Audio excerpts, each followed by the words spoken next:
60 seconds. Tell old man he left his teeth in the booth. Thank you very much. I'm sorry. Raul, let's have some names. All right, gotcha. Because, you don't want people to say. Hey, the name's Raul. How many people do we have playing today? Just the one. A single player. Well, isn't that really great? Go ahead and type in your name. I know, believe me, I know. Oh, and do you want a 7-question game or a 21-question game?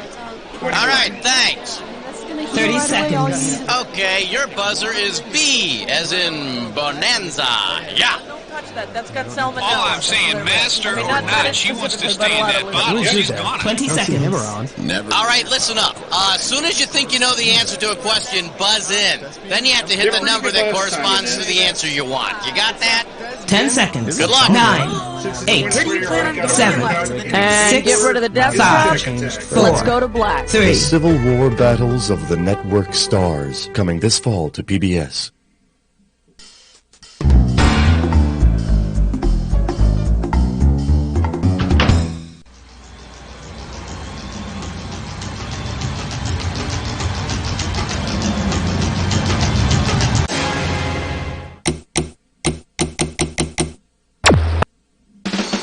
It's time for the show where high culture and pop culture collide. Yeah, welcome to You Don't Know Jack TV, my friend. Just me and you tonight? How nice for us. What do you say you squeeze in nice and close? We'll take the phone off the hook. Maybe I'll even rub your feet later. You all by yourself today? Don't worry about it. You imagine me right there next to you, mocking you. Okay, let's rock. All right, I need a category. Question 1 is taped before a live studio audience. Shake hands with Who's the Moonlighter? You get this one, you pocket $2,000. Hope you're hungry. It's question time.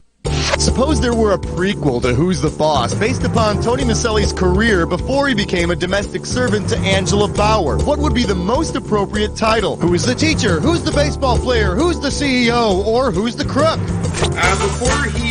Before he became a domestic, he was a baseball player. Before he became a domestic servant, Tony Maselli played second base for the St. Louis Cardinals. And if you need any more proof that baseball is a slow game, why don't you ask Tony how long it took him to get to second base with Angela? Give me a category. Never a first question. Today's specialties include passing the bar exam. You give me a right answer, I'll give you $3,000. Flex those fingers, here it comes. What would be the best response to someone pointing out the real bar on which Cheers is based? That's a bunch of bull and finch. Yeah, I know, Cheers. Duh. I'm Tavern on the Green with envy, or drinking seems to be right up your alley. I think it would be bull and finch. The name of the real bar, which was the inspiration for Cheers, and the one you see in the credits, is the Bull and Finch Pub. Yeah, and I bet the folks at the original bar they went to, the Cow and Parakeet, are kicking themselves right now. All right, pick a category. This is question 3. I believe this one is called Meatloaf. I got $2,000, says you don't know this one. Okay, then, put on your little thinking cap and try to solve this analogy. Meatloaf is to reheated meatloaf as Dallas is to Dynasty, Yogurt is to Elsie the Cow, Bonanza is to Ponderosa, or Laura Ingalls is to Charles Ingalls. It sounds like it would be Bonanza and Ponderosa. The show Ponderosa is actually just reruns of the show Bonanza, so you're just getting the same thing warmed over with a different name. I always wondered why I got a little gassy after that show. Time to pick a category.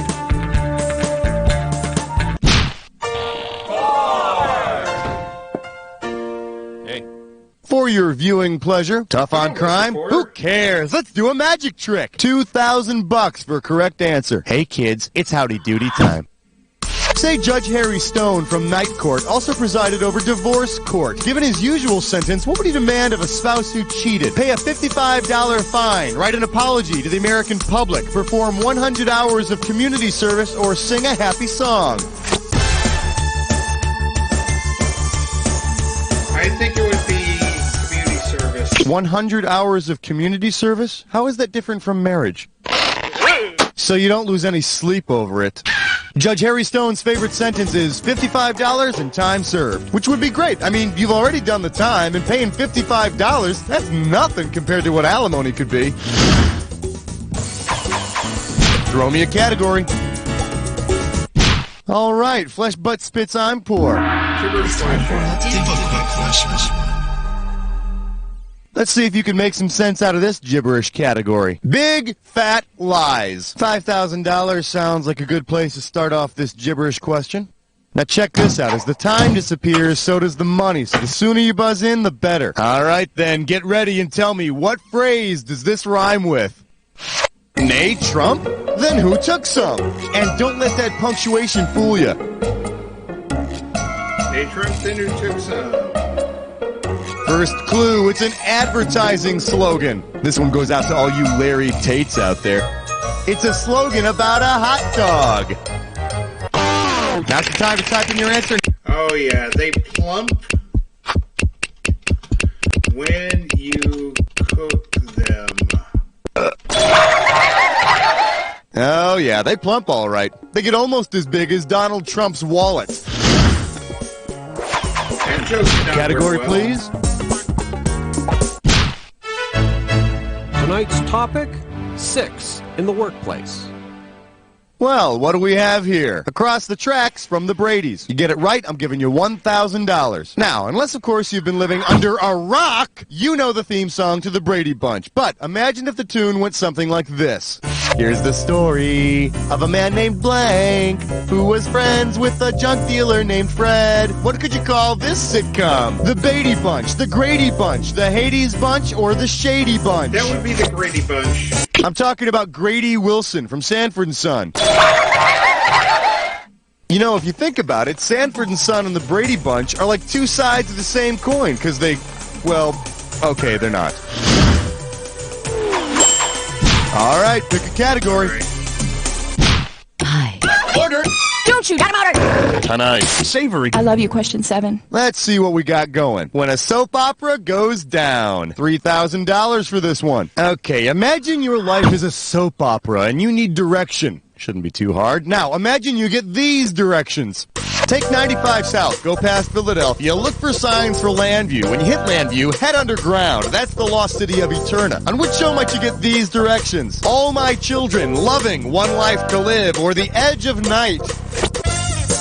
I think that would be One Life to Live. One Life to Live is the soap opera with the storyline involving Eterna, the lost city beneath the town of Landview in the Philadelphia suburbs. Gee, a crazy, unbelievable plot twist on a soap opera. Now that's something you don't see every day. Yeah. All right, I need a category. Join us as we explore the fascinating world of 8.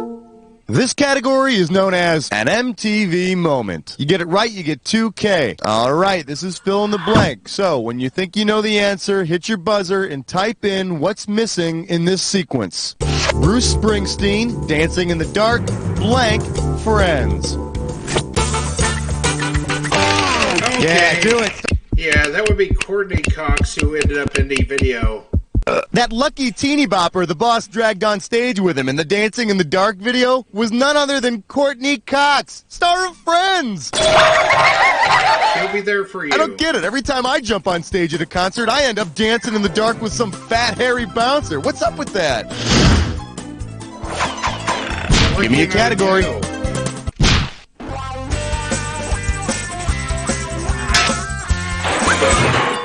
Let's take a look at Bohemian Writers and Raid. How does $2,000 sound? All right, do you remember Kafka's book, The Metamorphosis, about the guy who turns into a cockroach? Well, if Gregor Samsa from The Metamorphosis changed into a TV character nicknamed Cockroach, who would be his new best friend? Willis from Different Strokes, Charles from Charles in Charge, Alex from Family Ties, or Theo from The Cosby Show? That'd be Theo from The Cosby Show. Theo's buddy is nicknamed Cockroach. And hey, you know, if minor plot changes like that will get the kids interested in literature and learning, then I say you go for it. Throw me a category. The following is a test of question 10. This is only a test. Let's have a big warm welcome for If You Don't Remember, Eat Your if you don't Meat, eat your you meat, can't you can't have have any any pudding. telly. You get it right, I'm putting you up $2,000. Righto, let's cross the Atlantic for this one, shall we?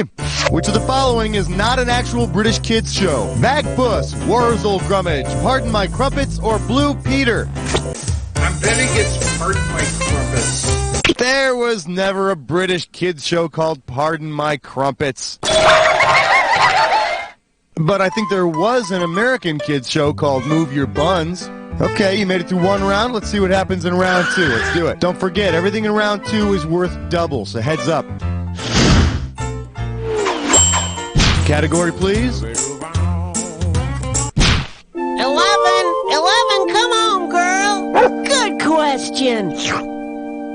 Coming at you. I need a doctor, and I ain't lying. You want $6,000? Give me your right answer. In the 1960s adventure show Daktari, Dr. Tracy was in charge of the Wamiro Study Center for Animal Behavior, but then you knew that. What could Dr. Tracy have prescribed for his co-star, Clarence the Lion, that would have corrected his famous abnormality? A prosthetic tail, bed rest, glasses, or Slim Fast? I think it would be glasses. Clarence was known as the Cross-Eyed Lion. Eventually, he did wear glasses, but they had a big piece of tape in the middle, and everyone called him Clarence the Big Stupid Dork Lion, until he ate them. Time to pick a category.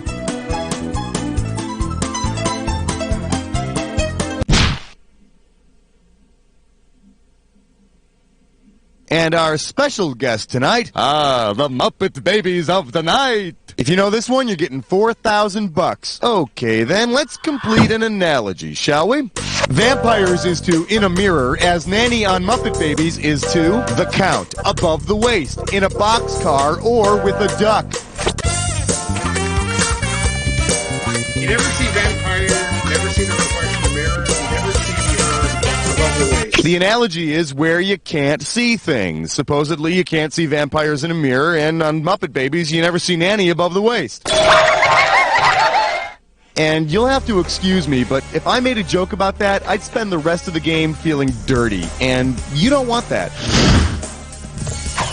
You're right. Give me a category. We don't want you to do that. Flash, we interrupt this game to bring you a special question. The category is, that's not an antenna. We're talking 6K here, so pay attention. Okay, imagine being a fly on the wall in a TV network executive's bedroom. Which of these terms would not be an indication that the TV exec is talking business? We need to get more bedroom share. Get a load of this tent pole. How about a quick hammock hit? Or let's double pump, baby. I think it's bedroom share. Yeah, baby. There's no such thing as bedroom share in network TV lingo, but I'm sure there's a TV executive out there somewhere who's had sex before. All right, I need a category. Couch sort of thing. The kookiest digits you've ever seen. Together they're 14. Here we have a prisoner in my own pants. One right answer and you got $6,000 coming at you. Hey, do you remember that 60s TV sci-fi show, The Prisoner? Considering how the village in The Prisoner is guarded, which of the following schoolyard games would have best trained number 6 for escape? Red light, green light, leapfrog, hopscotch, or dodgeball? I think it's red light, green light. Red light, green light. Yeah, escaping is as simple as sitting around waiting for a light to change. That's really exciting. Why didn't you pick this one?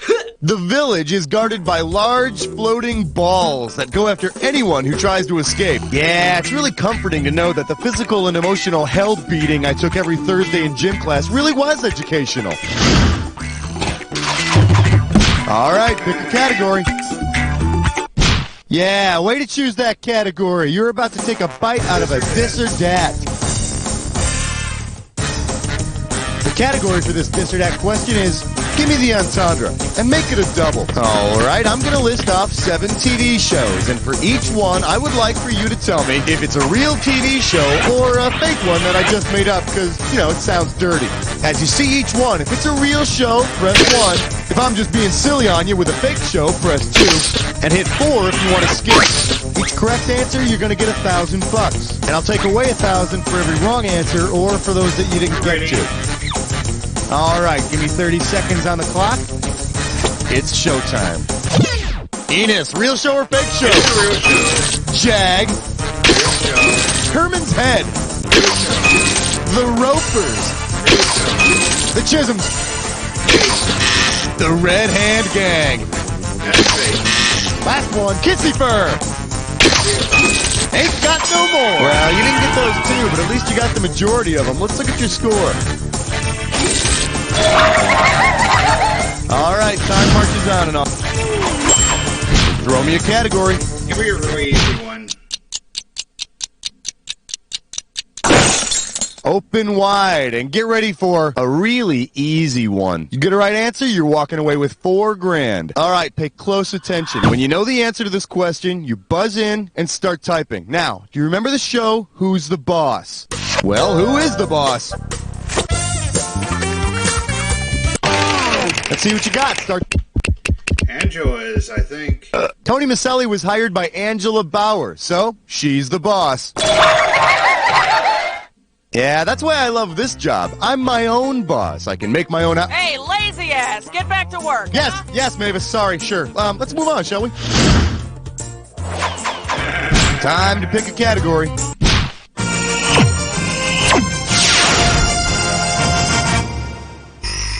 For your enjoyment, let's spend the night watching TV. You get this one, you pocket $2,000. Here's the question.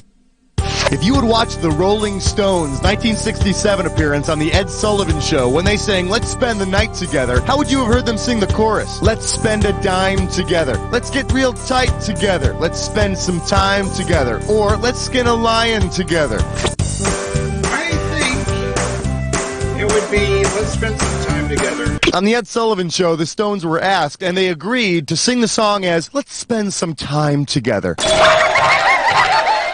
And I think they're singing it that way these days anyway, since they're getting too old to spend their nights doing much of anything else. It's probably true. Category, please.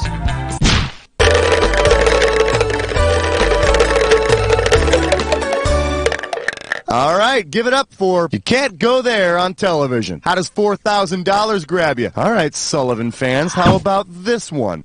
When the Doors were on the Ed Sullivan Show, they were asked to change the part of Light My Fire that says, we couldn't get much higher. What did the Doors wind up singing? We couldn't begin to tire. We couldn't get much higher. Okay. You don't have to call me sire, or I want to be your test of fire. I think they actually sang the real lyrics. They didn't change it. I mean, what's the big deal? It's not like Jim Morrison whipped out his clock or anything. Is that what that says? What is that? Oh. All right, I need a category.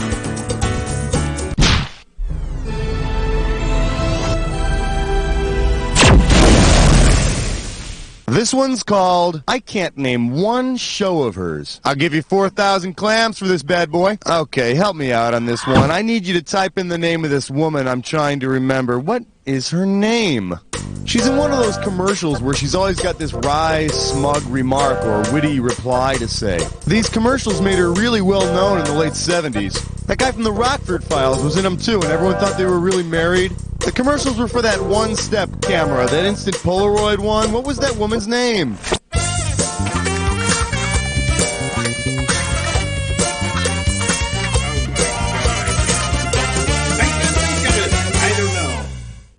Too bad you didn't type this. The woman who did those Polaroid commercials with James Garner in the 70s is Mariette Hartley. And for some reason, I can't think of a wry, smug remark. So, let's move on.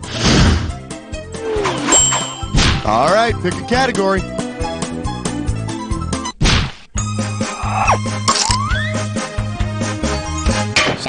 the Partridge We're Family. calling this one Animals and Whipped Cream. I got $2,000 says you don't know this one. Hey, remember those crazy animal rockers, the banana splits? Which member of the banana splits would most likely eat a banana? Bingo, Fleagle, Drooper, or Snorky?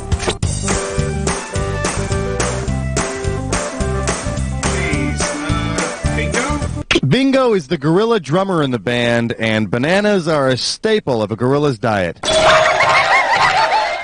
Oh, that would have been a great final episode if you would have put whipped cream on the other three and then ate them. Hey guys, wait up. Give me a category. Here we go. Jack attack. You've almost made it to the credits, but first, the attack. When you see two words that match, hit your buzzer. If you're right, you get $2,000. If you're wrong, you're losing $2,000. Oh, and one more thing to remember. Remember the clue. The two words that match have to fit this clue. The men next door and their better halves. You better have some right answers up your sleeve, because you're gonna need them. Ethel.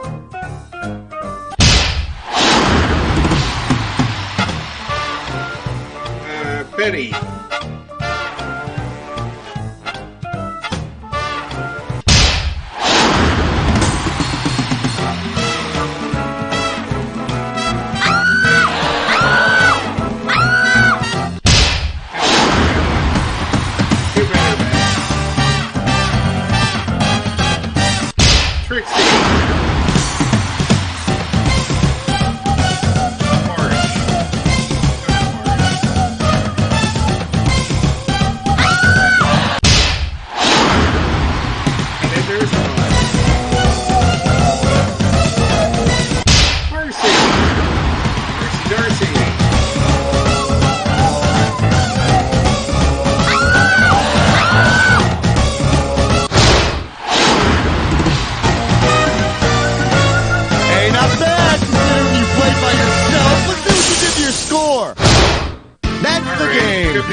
That time. How does that make you feel, huh? Kind of like...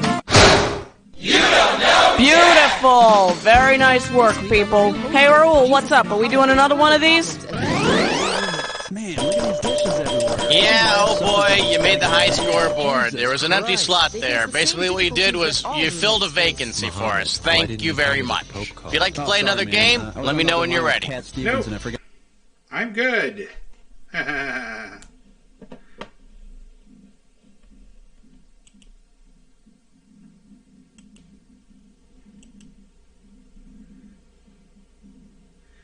Alright, that was an episode of You Don't Know Jack TV. If you like what you saw, make sure you hit that thumbs up button. Hit the notification bell to know when we drop more content. And be sure to leave a comment in the section below. Subscribe and spread the word. We'll see you next time here on Tickets Place Gaming as the arcade is now closed.